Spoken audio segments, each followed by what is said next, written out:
السلام علیکم ورحمۃ اللہ وبرکاتہ۔ پیارے بچوں، ویڈیو شروع کرنے سے پہلے آپ تمام بچوں سے ریکویسٹ ہے کہ ویڈیو کو غور سے دیکھیں اور پورا ویڈیو دیکھیں، اور ویڈیو کے اندر جو لیسنس آپ کو پڑھائے جا رہے ہیں تو اس کو دھیان سے سنیں، اور ویڈیو دیکھنے کے بعد کتاب کے اندر سے ان لیسنس کو اچھی طرح یاد کریں۔ چلو تو ہم شروع کرتے ہیں۔ گزشتہ کل آپ حضرات کو قرآن کریم کے اندر دوسرے پارے میں 3 رکوع ریویژن دیے تھے، پہلا، دوسرا اور تیسرا۔ اب آگے 3 رکوع اور آپ کو ریویژن دیتا ہوں، چوتھا رکوع، پانچواں رکوع اور چھٹا رکوع۔ یہ 3 رکوع آپ ریویژن کے اندر پڑھیں گے، اور اس کے بعد حفظ سورت کا سبجیکٹ کھولو، پیج نمبر 27، سورۃ العلق، اور حفظ سورت کے اندر آپ کو سورۃ الفاتحہ، سورۃ الناس، سورۃ الاخلاص اور سورۃ الفلق 4 صورتیں ریویژن میں دی تھی۔ آگے اذا جاء نصر اللہ، سورۃ النصر، سورۃ اللہب، تبت یدا، اور سورۃ الماعون اور ارأیت الذی۔ یہ 3 صورتیں آپ ریویژن کے اندر یاد کریں گے۔ اب سورۃ العلق پڑھتے ہیں، میں پڑھتا ہوں، آپ بھی میرے ساتھ پڑھیں، بار بار پڑھیں گے، آپ کو یاد ہو جائے گی۔ اعوذ باللہ من الشیطان الرجیم، بسم اللہ الرحمن الرحیم۔ اقرأ باسم ربک الذی خلق، خلق الانسان من علق، اقرأ وربك الأكرم الذي علم بالقلم، علم الإنسان ما لم يعلم، كلا إن الإنسان ليطغى أن رآه استغنى، ان الی ربک الرجعی۔ کل آپ کو یہاں تک سبق دیا گیا تھا، ایک آیت۔ اب آگے ایک آیت اور ہم پڑھتے ہیں، آپ بار بار پڑھیں، انشاءاللہ بار بار پڑھنے سے یاد ہو جائے گی۔ ارأیت الذی ینہی، ارأیت الذی ینہی، ارأیت الذی ینہی۔ ایک آیت آپ حفظ کریں گے، ایک آیت آپ بار بار پڑھیں گے، انشاءاللہ بار بار پڑھنے سے آپ کو یاد ہو جائے گی۔ اب اس کے بعد آپ دسترخوان اٹھانے کی دعا آپ کو پڑھا دی، یہ پوری دسترخوان اٹھانے کی دعا واپس ہم پڑھتے ہیں۔ الحمد للہ حمدا کثیرا طیبا مبارکا فی، غیر مکفی ولا مودع ولا مستغنی عنہ ربنا۔ ترجمہ: تمام تعریفیں اللہ ہی کے لیے ہیں، ایسی تعریف جو بہت زیادہ ہو، پاکیزہ ہو، بابرکت ہو۔ اے ہمارے رب، ہم اس کھانے کو ناکافی سمجھ کر اور بالکل رخصت کر کے اور اس سے بے نیازی اختیار کرتے ہوئے نہیں اٹھا رہے ہیں۔ اس کے بعد سبق نمبر 2، ناخن کاٹنے کے آداب۔ یہ ناخن کاٹنا جب بھی آپ کے ناخن بڑے ہو جاوے تو اس کو کاٹنا یہ صفائی ستھرائی کے اندر سے ہے، کیونکہ آپ ناخن نہیں کاٹیں گے، بڑے ہو جائیں گے تو اس کے اندر میل آئے گا، اور اسی ناخن سے آپ کھانا کھائیں گے تو وہی میل آپ کے پیٹ میں جائے گا اور آپ بیمار پڑیں گے۔ اس لیے جب بھی تھوڑے بھی ناخن بڑے ہو جاوے تو آپ کاٹ لے۔ ہفتے میں ایک مرتبہ جمعہ کے دن ناخن کاٹنا یہ سنت ہے۔ تو ہم ناخن کیسے کاٹیں گے اس کو سیکھتے ہیں۔ سب سے پہلے دیکھو، ہر جمعہ کو ناخن کاٹنا عادت بنا لینے کی، کیونکہ جمعہ کے دن ناخن کاٹنا یہ ہمارے نبی کی سنت میں سے ہے، تو ہر جمعہ کو ناخن کاٹنا۔ دوسرا، ناخن کاٹ کر گندی جگہ یعنی بیت الخلا، گندے نالے وغیرہ میں نہ پھینکنا۔ ناخن کاٹ کے ادھر ادھر نہیں ڈال دینے کی، بلکہ اس کو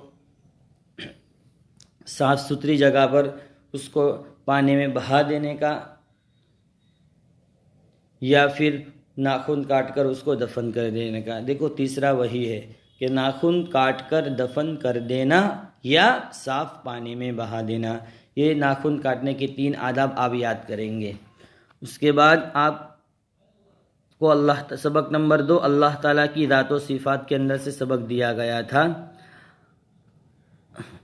اور یہ پہلا پوائنٹ آپ کو دیا گیا تھا۔ اب اس کے بعد دوسرا پوائنٹ کہ اللہ تعالیٰ کی صفات کے بارے میں ہمارا کیا عقیدہ ہونا چاہیے۔ تو پہلا تھا اللہ کی تمام صفتیں ہمیشہ سے ہیں اور ہمیشہ رہے گی۔ دوسرا کہ اللہ تعالیٰ کی صفات میں کمی زیادتی نہیں ہوتی۔ اللہ تعالیٰ کی صفات میں کمی زیادتی نہیں ہوتی۔ مخلوق کی صفات میں تو ایسا ہوتا ہے، لیکن اللہ تعالیٰ کی صفات میں کمی زیادتی کبھی نہیں ہوتی۔ یعنی ایسا نہیں ہوتا کہ اللہ تعالیٰ کی صفات میں سے کوئی صفت کبھی کم ہو جاوے یا ختم ہو جاوے، یا ان صفات میں کبھی کوئی صفت بڑھ جاوے۔ جیسے اللہ تعالیٰ کی ایک صفت سمع یعنی سننا، تو مخلوق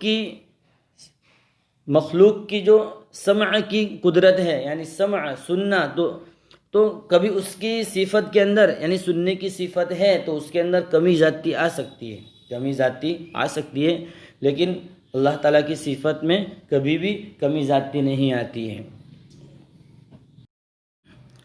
تو آپ یہ دوسرا پوائنٹ، پہلا پوائنٹ یہ دوسرا پوائنٹ، جو تیسرا سوال ہے کہ اللہ تبارک و تعالیٰ کی صفت میں کیا عقیدہ ہونا چاہیے، تو تیسرے سوال کے اندر یہ 2 پوائنٹ آپ کو یاد کرنا ہے۔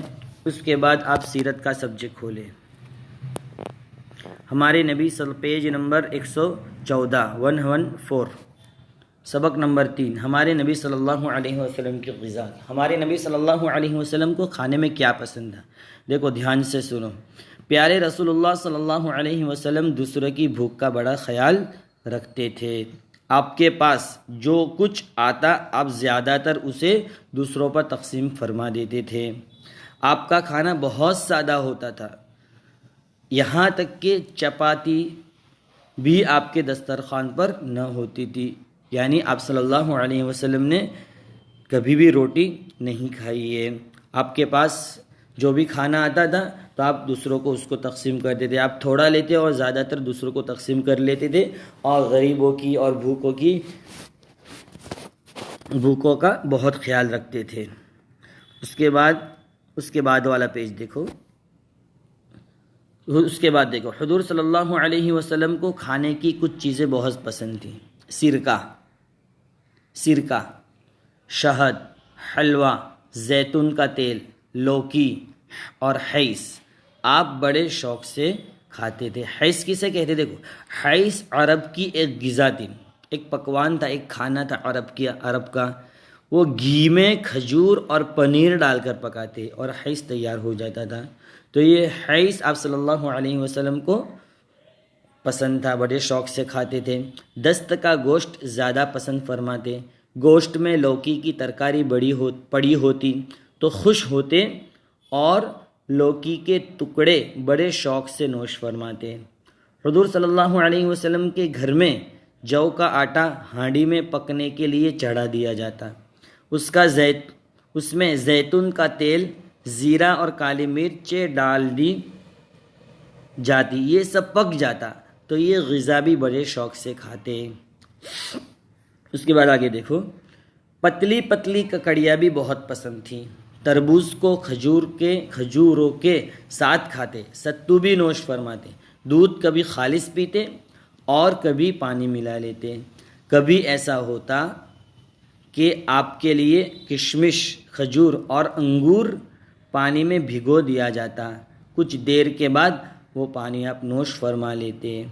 تو یہ تمام جو چیزیں اوپر بیان کی، وہ چیزیں آپ صلی اللہ علیہ وسلم کو کھانے میں بہت زیادہ پسند تھی، اس لیے ہمیں بھی یہ چیزیں کھانے میں پسند ہونی چاہیے اور ہمیں بھی یہ چیزیں بڑے شوق سے کھانی چاہیے۔ اس کے بعد آگے دیکھو، کھانے کے برتنوں میں لکڑی کا ایک پیالہ تھا، وہ ٹوٹ گیا تو اسے لوہے کے تاروں سے باندھ لیا گیا، آپ اسی میں کھایا کرتے تھے۔ دسترخوان پر جو کھانا آتا اس میں سے آپ کو جو پسند آتا کھاتے، لیکن کسی کھانے کو برا نہ کہتے، کھانے میں ادھر ادھر ہاتھ نہ ڈالتے، اپنے سامنے سے کھاتے، دوسروں کو بھی اسی طرح کھانے کی نصیحت فرماتے۔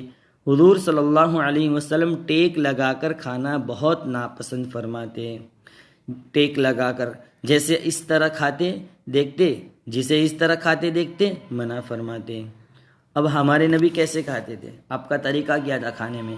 آپ 3 انگلیوں سے کھاتے، کھانے سے پہلے بسم اللہ پڑھتے، آخر میں اللہ کا شکر ادا کرتے۔ خوان اور میز پر آپ نے کبھی نہیں کھایا، آپ کرسی پر بیٹھ کر کبھی نہیں کھایا، آپ نے زمین پر بیٹھ کے کھاتے تھے، اس لیے کرسی پر بیٹھ کر کھانا یہ غیروں کا طریقہ ہے، اس لیے ہمیں کبھی بھی کرسی پر بیٹھ کر کھانا نہیں چاہیے۔ ہاں کہیں گئے کبھی کبھار بیٹھ کر کھا لیا ہوٹل والے تو کوئی حرج نہیں، لیکن آج کل گھروں کے اندر بھی اس کا رواج ہو گیا ہے کہ فرنیچر کے اندر کرسی کے میز بناتے ہیں اور اس کے اوپر کھانا کھاتے ہیں۔ پیاس لگتی تو ٹھنڈا پانی پیتے، ٹھنڈا پانی پی کر بہت خوش ہوتے، پانی 3 سانس میں پیتے، کھانا کھاتے اور پانی پیتے وقت ہنسنا اور باتیں کرنا آپ کو اچھا نہ لگتا۔ تو یہ اس سبق کے اندر ہمارے نبی صلی اللہ علیہ وسلم کو کھانے میں کیا کیا چیزیں پسند تھی اور آپ کھانے میں کون سے برتن استعمال کرتے تھے اور اسی طرح آپ کا کھانے کا طریقہ کیا تھا۔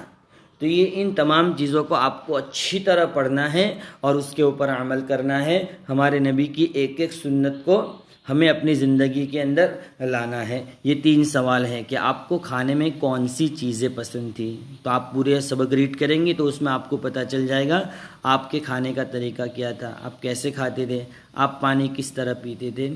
تو یہ سیرت کے اندر یہ سبق بھی مکمل ہو گیا۔ سبق نمبر 3 ہمارے نبی صلی اللہ علیہ وسلم کی غذا، کتاب کے اندر 114 پیج نمبر۔ اب اس کے بعد عربی سبجیکٹ کے اندر 165 عربی کے کچھ الفاظ باقی ہے، اس کو ہم پڑھتے ہیں آج۔ اسی طرح آپ کا عربی کا سبجیکٹ بھی مکمل ہو جائے گا، عربی پہلا سبق مکمل ہو جائے گا۔ تلمیذن شاگرد، طالب علم، تلمیذن یعنی طالب علم، جس کو ہم انگلش کے اندر اسٹوڈنٹ کہتے ہیں۔ تلمیذتن شاگردہ، طالبہ۔ تلمیذن تلمیذن میل اسٹوڈنٹ کو کہیں گے اور تلمیذتن فیمیل اسٹوڈنٹ کو کہیں گے۔ برکتن حوض جو مسجدوں کے اندر ہوتی ہے، یہ حوض ہے۔ اس کے بعد محفظتن بستہ، جس کے اندر ہم کتابیں بکس وغیرہ رکھتے ہیں، اس کو عربی میں بستہ کہتے ہیں، اردو میں بستہ کہتے ہیں، عربی میں محفظتن کہتے ہیں۔ طریقن راستہ، جس کے اوپر ہم چلتے ہیں۔ بابن دروازہ۔ تو یہ عربی کا پہلا سبق، اس میں کچھ الگ الگ ورڈ آپ کو دیے گئے ہیں تو اس کو آپ کو اچھی طرح یاد کرنا ہے۔ اس کے بعد آپ اردو کا سبجیکٹ کھولو، پیج نمبر 179۔ آپ کو یہاں تک سبق دیا گیا تھا اور نہ وہ خواب غفلت سے جاگے، آگے ہم پڑھتے ہیں۔ دھیان سے سنو آپ، اسی طرح بتوں کی عبادت کرتے جیسے حضرت نوح علیہ السلام کی امت کرتی تھی، حضرت قوم عاد، حضرت ہود علیہ السلام کی جو قوم تھی وہ کس کی؟ مورتیوں کی پوجا کرتے تھے، جیسے حضرت نوح علیہ السلام کی امت کرتی تھی، بالکل ان کا نمونہ تھے۔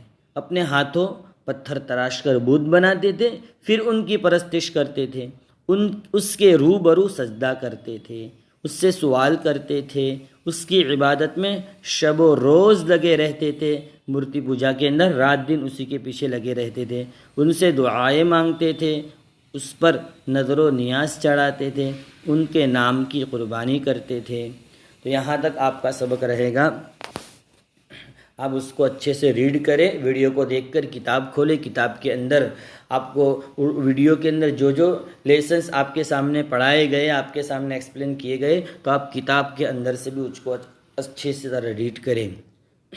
اس کے بعد کل سے یعنی فرائیڈے سے ویڈیو کی لنک آپ کو سینڈ نہیں کی جائے گی، بقرعید کی 4 دن کی چھٹی رہے گی، فرائیڈے، سیٹرڈے، سنڈے اور منڈے، ٹیوزڈے سے انشاءاللہ ریگولر آپ کو واپس ویڈیو کی لنک بھیجی جائے گی۔ السلام علیکم ورحمۃ اللہ وبرکاتہ۔